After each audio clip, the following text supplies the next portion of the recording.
چہرہ بھی اللہ نے بنایا ہے، مال بھی اللہ نے دیا ہے۔ تو جو چیز دی ہی رب نے ہے، چہرہ بھی اللہ نے دیا، جس کا جیسا بنایا ہے اللہ کی مرضی۔ اس لیے اللہ کو کسی سے کوئی گلا شکوہ نہیں، تیرا چہرہ ایسا کیوں ہے، اور نہ ہی اللہ کرے گا گلا، کیونکہ اللہ نے خود بنایا۔ کوئی گورا ہے، کوئی کالا ہے، کوئی سانولا ہے، اللہ نے بنایا۔ اسی طرح مال ہے، اللہ جس کو جتنا دے، اللہ کی مرضی۔ ایک مزدور کو سارا دن محنت کرنے کے بعد 700-800 بھی نہ ملے، اور ایک آفس میں بیٹھنے والے، اے سی میں بیٹھنے والے، آرام دہ چیئر پہ بیٹھنے والے کو ایک سائن کے اوپر 1 کروڑ مل جائے، اللہ کی مرضی۔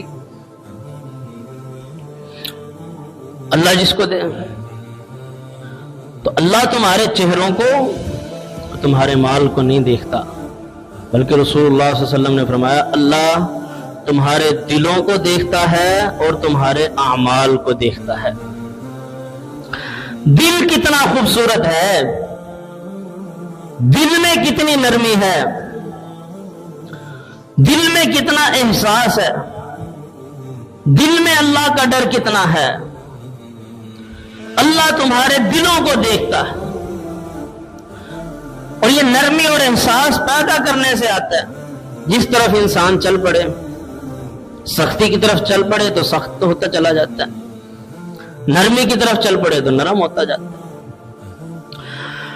رسول اللہ صلی اللہ علیہ وسلم کے بھی دل کو ہی دیکھا تھا اللہ نے۔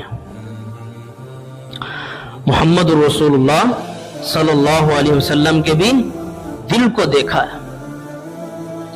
وہ حدیث ہے نا، مشہور حدیث، کہ اللہ رب العالمین نے پوری کائنات کے دلوں کو ٹھٹولا، پوری کائنات کے لوگوں میں سب سے خوبصورت دل اللہ رب العالمین نے محمد رسول اللہ صلی اللہ علیہ وسلم کا پایا، اس لیے آپ صلی اللہ علیہ وسلم کو یہ مقام ملا۔ تو اللہ تمہارے دلوں کو دیکھتا ہے، اور دلوں کے بعد